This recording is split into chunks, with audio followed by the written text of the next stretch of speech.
Bienvenue à tous les data lovers qui nous rejoignent pour cette nouvelle conférence DataX Days. Nous nous retrouvons tous les jeudis à 13h, 17h30 et à 18h30 pour un nouveau sujet. Ce soir, nous accueillons Sarah Hakim et Julien Chélan de WeSNCF qui vont nous présenter le réentraînement automatique des modèles TensorFlow avec AWS. Sans plus tarder, je leur laisse place. Sarah, Julien, c'est à vous. Bonjour, merci d'être présent aujourd'hui pour cette présentation sur le réentraînement automatique de modèles TensorFlow avec AWS. Pour commencer, on va d'abord se présenter. Donc, Sarah et moi, on est data engineer chez WeSNCF. On travaille dans l'équipe Astro.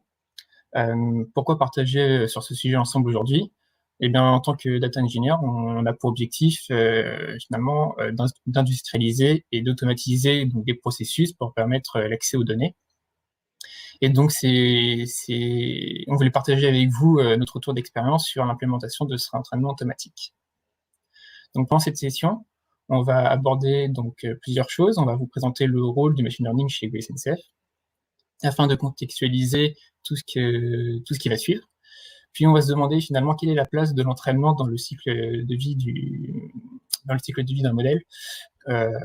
Et finalement, suite à ça, on va pouvoir se pencher sur le REX, le retour de ce qu'on a pu mettre en place avec une petite démo.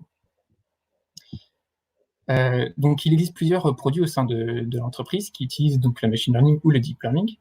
On a choisi de vous en présenter brièvement 3. On va trouver par exemple Webot, que vous connaissez peut-être. Il s'agit d'un chatbot disponible sur le site de WeSNCF avec lequel vous pouvez communiquer pour avoir des informations sur vos trains ou sur vos horaires. On trouve aussi donc l'application Assistant SNCF qui utilise donc du traitement du langage pour faire des recherches, pour obtenir des informations sur des trains, sur des gares ou sur des horaires également. Et enfin, donc on trouve aussi donc du machine learning et du deep learning au niveau du marketing en général. Et c'est sur cet aspect-là qu'on va se concentrer parce que, et notamment sur l'aspect acquisition pour lequel on travaille. Et donc, on va essayer de comprendre ce qu'on fait. On va essayer de vous expliquer ce qu'on fait et pourquoi on a mis en place finalement un pipeline de l'entraînement automatique. Donc, comme je vous le disais juste avant, Sarah et moi, on travaille donc dans l'équipe Astro, qui opère dans un contexte agile en mode Scrum, avec plusieurs profils. On trouve donc un Scrum Master, un Product Owner, et plusieurs profils de Data Scientists, de Data Engineers, de Machine Learning Engineers. Tous ces profils, finalement, forment une équipe, on va dire, pluridisciplinaire dans le domaine de la data. Et le projet sur lequel on travaille a pour objectif d'aider l'équipe acquisition dans ses investissements en tentant de trouver la meilleure enchère et la meilleure position. Qu'est-ce que ça veut dire? Lors d'une recherche, on trouve des liens annonces ou sponsorisés qui sont en haut des résultats, comme si vous faites une recherche sur Google. Ces liens fonctionnent avec un système d'enchères où les différents organismes vont enchérir pour obtenir la meilleure place. L'enchère correspond au coût que chacun est prêt à payer à chacun des clics sur les liens. Donc la meilleure enchère sera en première position, et ainsi de suite. Si on prend l'exemple qui est montré ici, on a un mot-clé qui est train Paris-Lille, et on voit deux concurrents, SNCF et Go qui enchérissent sur ce mot-clé-là. Alors de quelle façon essaye-t-on de trouver cette meilleure enchère? Chaque jour, on va récupérer les performances des mots-clés donc de Google Ads. C'est la plateforme qui va être utilisée par l'acquisition, qui va suivre un peu donc les mots-clés. Ces performances, en fait, vont contenir des informations sur chacun des mots-clés sur lesquels on investit, donc savoir le nombre de clics, par exemple, le nombre d'impressions, la position, le coût, et ça sur chacun des mots-clés. À partir de ces données, on va essayer de prédire le coût et le revenu pour la journée. Ces informations vont ensuite alimenter une brique d'optimisation qui, à partir d'un groupe de mots-clés, va optimiser le revenu sous une contrainte budgétaire. Cette enchère-là qu'on va obtenir, on va pouvoir l'utiliser pour aider l'équipe SIA à acquérir donc de nouveaux clients.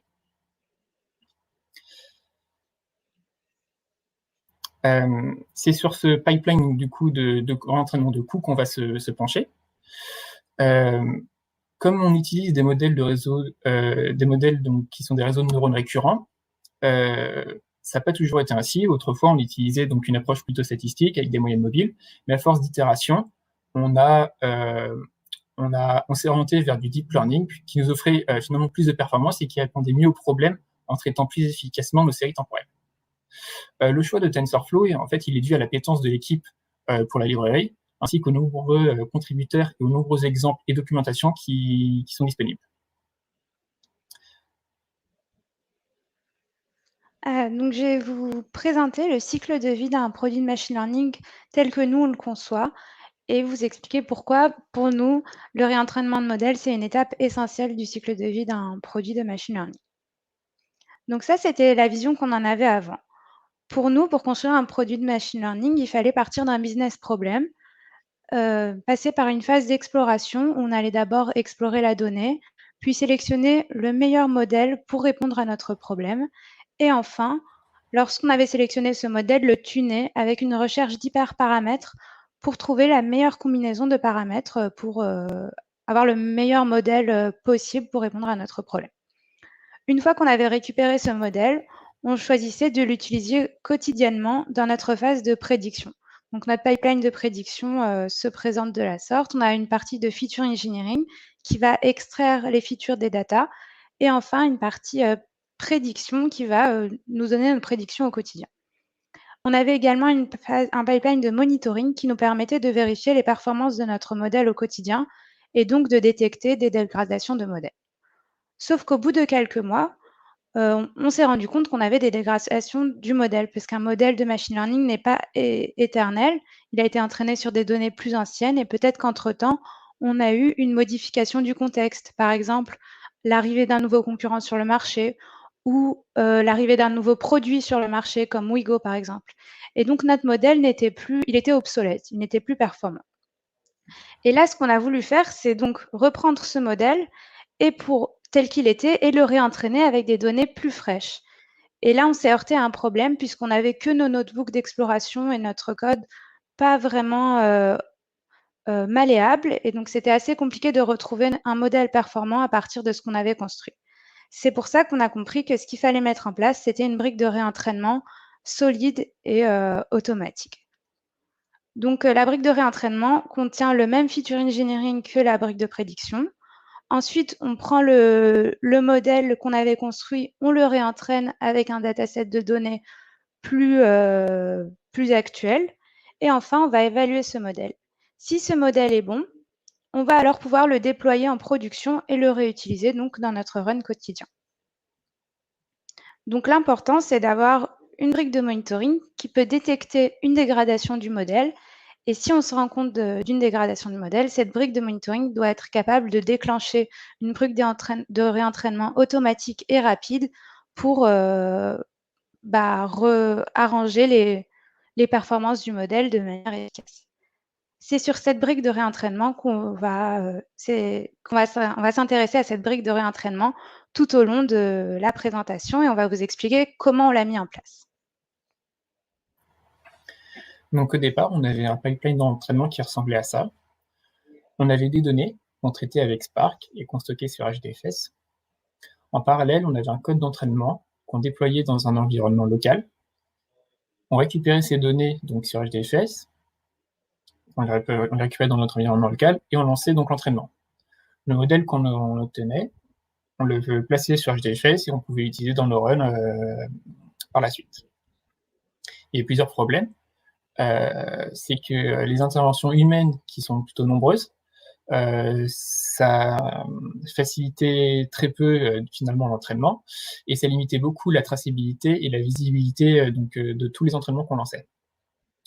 Aujourd'hui, on traite toujours les données avec Spark. Ces données sont automatiquement transférées sur S3, qui est l'un des services donc, de stockage de AWS, lors des entraînements. Et en parallèle, on a donc un code d'entraînement qu'on a containerisé avec Docker et qui sera utilisé par SageMaker lors de l'entraînement. SageMaker va communiquer avec les services qui lui sont nécessaires, donc par exemple S3, pour récupérer les données les données d'entrée et déposer donc du coup le nouveau modèle à la fin. Le modèle, il va être récupéré automatiquement dans notre environnement. Et on pourra l'utiliser dans nos runs par la suite également. Pour orchestrer toutes ces étapes, on a choisi d'utiliser Airflow pour les différents outils et fonctionnalités qu'il propose, donc comme les connecteurs, on va y revenir un peu après, mais ils servent à communiquer avec différents services, ou encore le déclenchement manuel des pipelines. On va vous présenter donc Apache Airflow un petit peu après. Du coup, finalement, quels sont les avantages en fait d'automatiser son pipeline d'entraînement? On a vu que cette étape, elle est cruciale donc, dans l'ensemble du système et qu'il peut être parfois compliqué donc d'entraîner ou de réentraîner ces modèles. En industrialisant et en automatisant donc cette phase, on gagne du temps, on limite les interventions humaines en déclenchant automatiquement un entraînement, par exemple si les performances se dégradent. De plus, le fait d'utiliser donc SageMaker ou le cloud plus généralement nous permet donc de scaler nos besoins en ressources comme on le souhaite sans monopoliser les ressources des autres utilisateurs. Donc, on va vous présenter comment on a mis en place cette brique de réentraînement dans le détail. Donc, en faisant les entraînements sur Amazon SageMaker et en les automatisant grâce à Apache Airflow. Donc, les entraînements sur Amazon SageMaker. Amazon SageMaker, qu'est-ce que c'est? C'est une plateforme managée par AWS qui permet de créer, d'entraîner et de déployer des modèles de machine learning. Elle permet également d'avoir accès à plusieurs outils comme des notebooks ou accès à des outils qui permettent de faire du tuning de modèles, donc la recherche d'hyperparamètres. On peut également accéder à des algorithmes tout prêts on a juste à mettre en entrée les données ou à des librairies telles que TensorFlow ou PyTorch pour construire nos modèles. L'avantage aussi de faire des entraînements avec Amazon SageMaker, c'est qu'on peut lancer plusieurs entraînements en parallèle sans se préoccuper des ressources et donc c'est assez scalable. Enfin, on peut, lorsqu'on le désire, utiliser plus de ressources ou moins de ressources. Donc, comment fonctionnent les entraînements sur Amazon SageMaker en détail? D'abord, on part d'une image Docker. Ça peut être une image Docker préconstruite par Amazon SageMaker ou une image Docker qu'on a créée. Cette image Docker va être déposée sur Amazon ECR. ECR, c'est le service d'Amazon qui permet de versionner et de conserver les images Docker dans le cloud. On va également stocker nos données sur Amazon S3. S3, c'est le service d'Amazon qui permet de stocker des données. On va créer un bucket S3 où on va déposer tous nos fichiers nécessaires à l'entraînement. Lorsqu'un entraînement est lancé sur SageMaker, une instance EC2 se crée.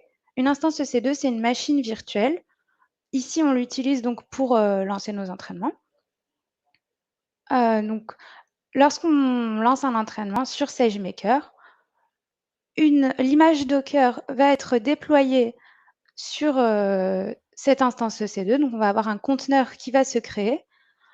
Et également, les données vont être transférées depuis Amazon S3 sur SageMaker pour mettre en place l'entraînement. Ici, on a plusieurs types d'envoi des données.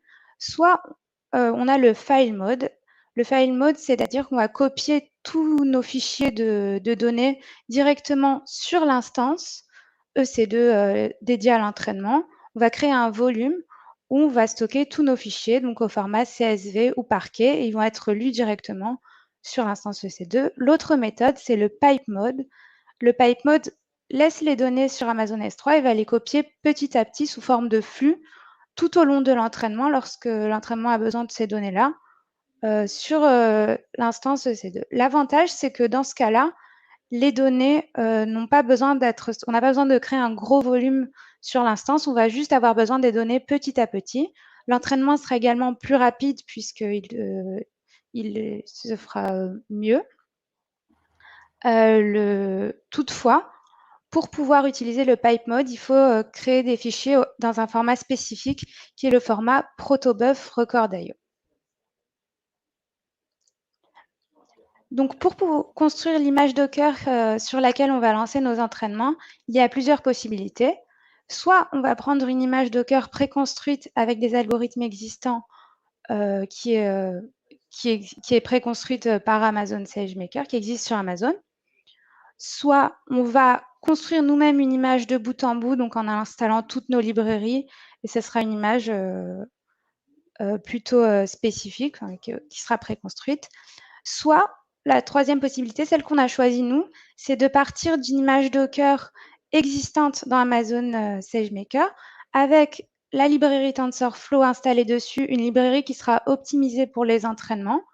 On choisit donc la version de la librairie qu'on souhaite, le fait que si on souhaite avoir du CPU ou du GPU, la version de Python qu'on désire utiliser pour l'entraînement de nos modèles. Et on va prendre donc une image Docker qui contient la librairie TensorFlow, sur laquelle on va rajouter des librairies qu'on va installer pour nos entraînements. On va également copier nos scripts d'entraînement qu'on a construits. Et c'est ainsi qu'on construit l'image Docker pour lancer nos entraînements.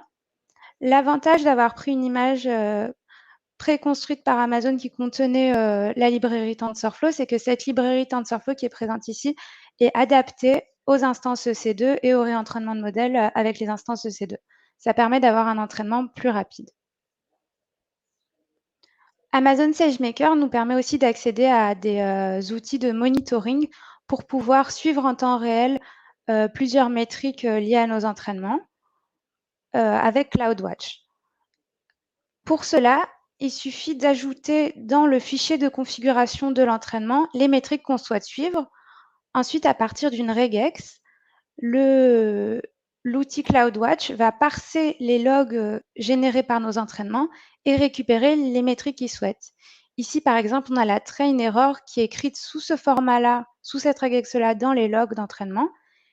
Et CloudWatch va récupérer donc la train error.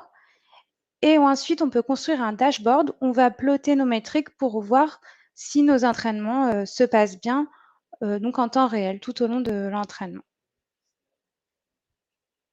On s'est aussi posé la question de, plutôt que d'utiliser SageMaker, de prendre une instance EC2 et d'installer toute une infrastructure dessus pour créer nos entraînements à partir d'une instance EC2. L'avantage d'avoir utilisé SageMaker, c'est que l'infrastructure était déjà managée par AWS, donc on avait moins de choses à mettre en place. On avait des outils dédiés au machine learning, comme par exemple donc, le monitoring en temps réel. Et les entraînements étaient également plus rapides puisqu'ils étaient optimisés, puisque l'outil SageMaker est optimisé pour les entraînements. Pour EC2, les avantages, c'est que le coût était moindre à l'heure, mais nous, finalement, dans notre cas, on n'avait pas besoin dans SageMaker, le coût est à la seconde. Et nous, dans notre cas, on n'avait pas besoin d'avoir un coût moindre à l'heure. On préférait avoir des entraînements plus rapides, mais gérés à la seconde. Une instance EC2 aussi permet d'avoir plus de flexibilité dans l'installation des librairies qu'on veut utiliser. Mais finalement, nous, ce n'était pas notre besoin. Et l'avantage avec SageMaker aussi, c'est que les instances vont se déclencher et s'éteindre toutes seules.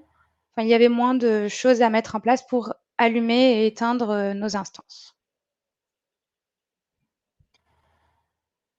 Donc, comme on vous le disait précédemment, on a choisi d'utiliser Airflow pour orchestrer en fait toutes les étapes qui vous ont été présentées. Airflow nous permet de planifier donc des entraînements à la fréquence qu'on souhaite, par exemple tous les mois, mais aussi donc de déclencher manuellement si on préfère donc le faire manuellement. Pour ce faire, en fait, on construit ce qu'on appelle un DAG pour Directed Acyclic Graph, où on va lier donc les différentes étapes entre elles. Sur l'image que vous avez donc en exemple, c'est ce qu'on va vous présenter pendant la démo juste après. Airflow nous offre en fait différentes manières d'implémenter donc nos entraînements et nos réentraînements. On a à disposition donc ce qui s'appelle des operators, qui vont en fait permettre de définir des tâches dans notre pipeline.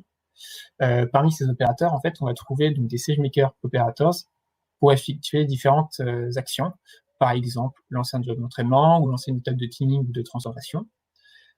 Ces opérateurs en fait nécessitent, ces opérateurs-là, en particulier donc SageMaker, nécessitent donc définir des connecteurs Airflow. Comme je vous l'avais donc dit un peu plus tôt, ça définit une connexion en fait entre Airflow et un service pour permettre la communication entre les deux. Il y aura un exemple donc de connecteur pendant la démo. Une autre manière de procéder, ça aurait pu être d'utiliser donc des Python operators qui en fait permettent d'exécuter du code Python directement et donc d'utiliser les librairies qu'on veut, par exemple Boto3 pour communiquer avec AWS. Avec ces opérateurs, en fait, on est plus flexible et ça nécessite également donc plus de développement à faire. On va vous présenter donc une version simplifiée de ce qu'on a mis en place, donc une courte démonstration des outils qu'on a mis en place pour déployer nos modèles, pour entraîner nos modèles automatiquement. Donc voici les données qu'on va utiliser pendant la démo. On va avoir, comme dans l'application qu'on utilise, pour des mots-clés de SEA, un identifiant, leur coût chaque jour et l'enchère qu'on a donnée pour ces mots-clés chaque jour. On va appliquer une phase de pré-processing à ces données pour en extraire des features qui seront le coût journalier ainsi que les coûts lagués, donc le coût de la veille, le coût de l'avant-veille, et pareil pour les enchères, avec les enchères laguées. On a choisi de faire la démo en vidéo. Donc voici l'interface Apache Airflow, où on peut voir nos différents DAG. Enfin là, on a notre DAG de réentraînement automatique. On peut lancer ce DAG. Donc le DAG, c'est le pipeline en fait qui va contenir toutes les étapes du réentraînement, comme l'expliquait Julien. On peut lancer ce DAG soit en choisissant manuellement de le lancer, donc en cliquant sur Trigger DAG, soit on peut choisir de le lancer à intervalles réguliers, donc comme ici tous les 7 jours, et donc à intervalles réguliers, le réentraînement de modèle va se déclencher, soit on peut décider de le lancer à un événement. Donc par exemple, notre événement, ça pourrait être lorsque le monitoring nous indique que les performances du modèle se dégradent, alors notre DAG de réentraînement automatique va se lancer automatiquement. Ici, on choisit donc de le scheduler tous les 7 jours. On le met sur on pour lancer le DAG qui va se lancer tous les 7 jours. Ici, on peut voir le pipeline de réentraînement qu'on a mis en place, donc avec une phase de pré-processing qui va prendre en entrée des fichiers CSV et ressortir des fichiers CSV sur notre environnement local, des fichiers qui contiennent les features pour l'entraînement du modèle.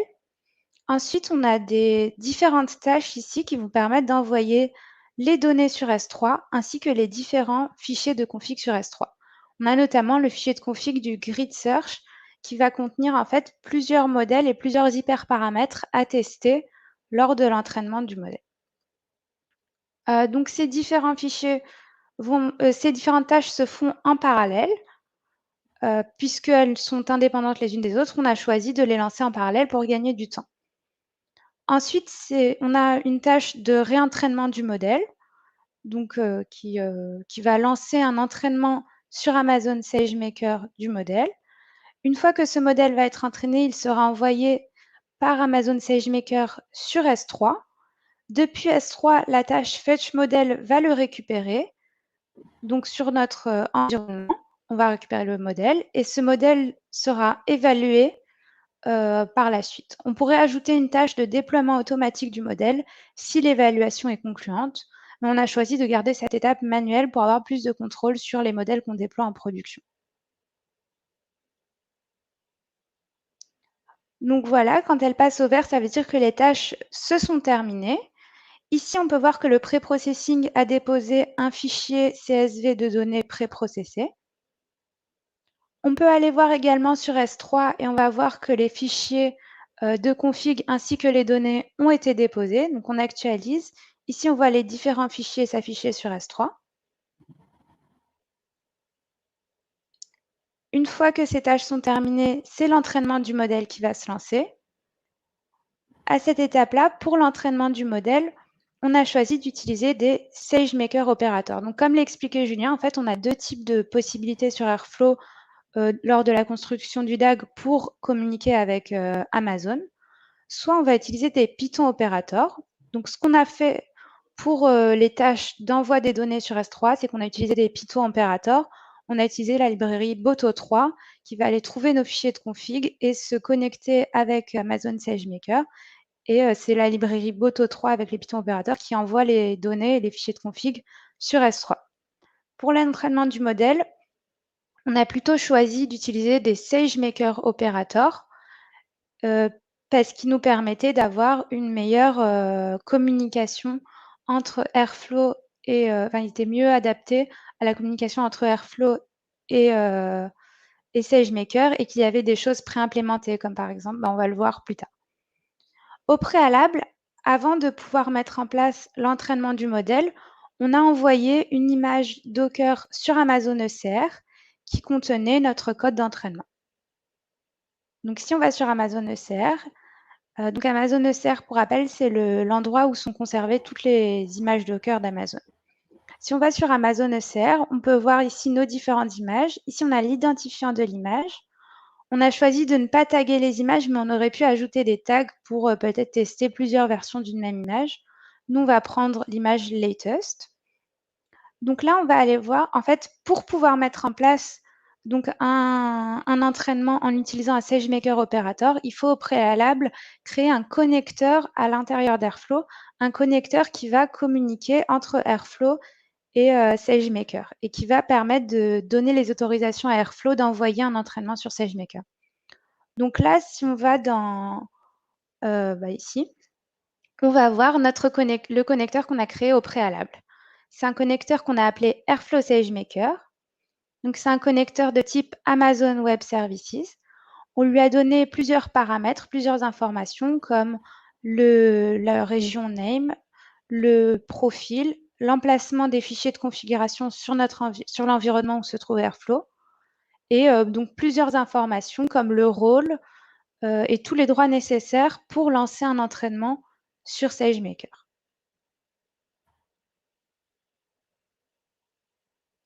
Donc, si on revient sur Airflow, on voit que l'entraînement est toujours en cours. On peut aller voir sur l'interface d'Amazon SageMaker. Ah oui, non. D'abord, on peut aller voir les logs qu'envoie Amazon SageMaker tout au long de l'entraînement. Ici, c'est les logs donc, de l'entraînement. On voit s'afficher la configuration qu'on a envoyée à SageMaker pour lancer l'entraînement. Ici, on voit les différentes métriques. Donc, comme je vous l'ai expliqué plus tôt, on peut dire à SageMaker avec CloudWatch de récupérer des métriques dans les logs d'entraînement à partir de regex pour pouvoir les suivre en temps réel pendant l'entraînement pour le monitoring. On peut voir également l'image d'entraînement qu'on a donnée à SageMaker pour lancer l'entraînement, l'emplacement des données, par exemple, et toutes les configurations en fait, qu'on a données au modèle pour se lancer. Ça sera ici, on a le nom de l'entraînement. Ici, on peut voir donc que le job d'entraînement s'est lancé, que les instances sont en train d'être préparées. Et c'est là que si on va voir sur Amazon SageMaker, sur l'interface d'Amazon SageMaker, on voit nos différents entraînements. On voit qu'il y en a un qui est in progress, donc c'est l'entraînement qu'on a lancé avec le même nom qu'on a vu précédemment. Si on clique sur cet entraînement, on va pouvoir accéder à toutes les configurations de l'entraînement. Donc, par exemple, on va avoir ici le rôle qu'on a choisi pour lancer l'entraînement. Ici, c'est l'image ECR, image Docker qu'on retrouve. On a l'emplacement des données sur S3, les différentes métriques qu'on va suivre avec CloudWatch, et donc toutes les informations liées à l'entraînement qu'on a lancé. Si on revient sur Amazon SageMaker, donc l'entraînement est toujours en cours. On revient sur SageMaker, on voit ici que le statut de l'entraînement est completed. En revenant sur Airflow, on voit que l'entraînement s'est terminé, donc il est passé au vert.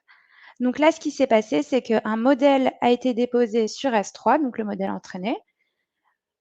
La tâche Fetch Model from S3 va récupérer le modèle qui a été déposé sur S3 pour le rapatrier dans notre environnement. Depuis notre environnement, on va lancer une tâche d'évaluation qui va évaluer le modèle. Et s'il est concluant, on aurait pu rajouter une tâche de déploiement automatique du modèle en fonction de l'évaluation. Mais on a choisi de garder cette étape manuelle. Donc, sur notre environnement, on voit apparaître un CSV contenant les différentes métriques d'évaluation ainsi que le modèle. Voilà, c'était pour la démo.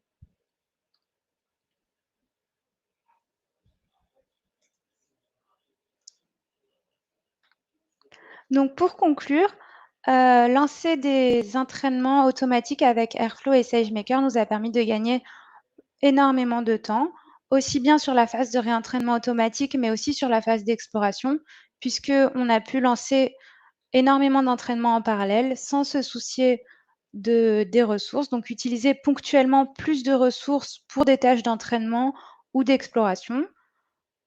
Donc la mise en place de ce pipeline nous a été très utile. On vous a mis ici plusieurs liens utiles si vous voulez vous renseigner, donc plus en détail si vous voulez mettre en place ces architectures chez vous. Ici, on a un exemple de projet GitHub pour la mise en place d'un entraînement SageMaker avec Apache Airflow. On a une documentation sur les différents opérateurs Airflow SageMaker et aussi sur les Python opérateurs Airflow SageMaker. On a une documentation aussi sur les conteneurs Docker d'Amazon SageMaker. On vous a mis les prochains slots, donc la semaine prochaine. En tout cas, merci beaucoup d'avoir assisté. Et si vous avez des questions, n'hésitez pas.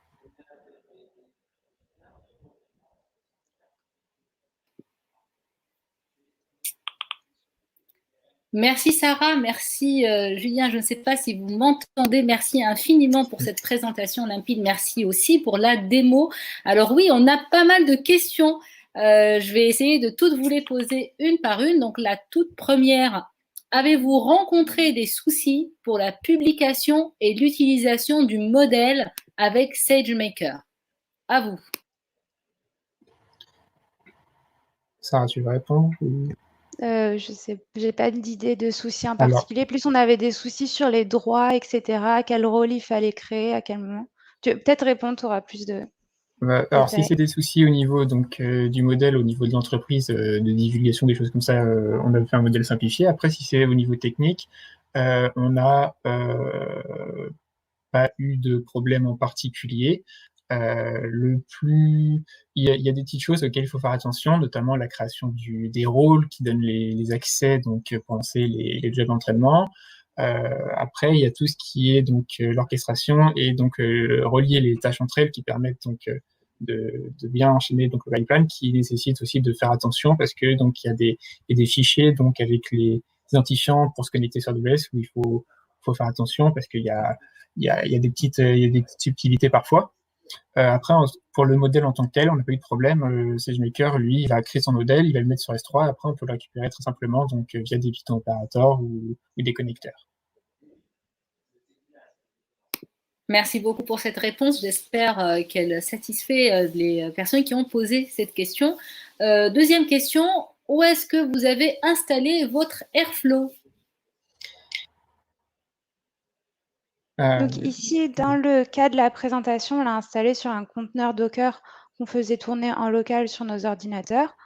Mais dans le cadre de l'entreprise, on l'a installé sur des clusters on-premise. Je ne sais pas si tu as plus de détails, Julien. Non, c'est ça. Pour la démo, on a préféré utiliser donc un environnement local pour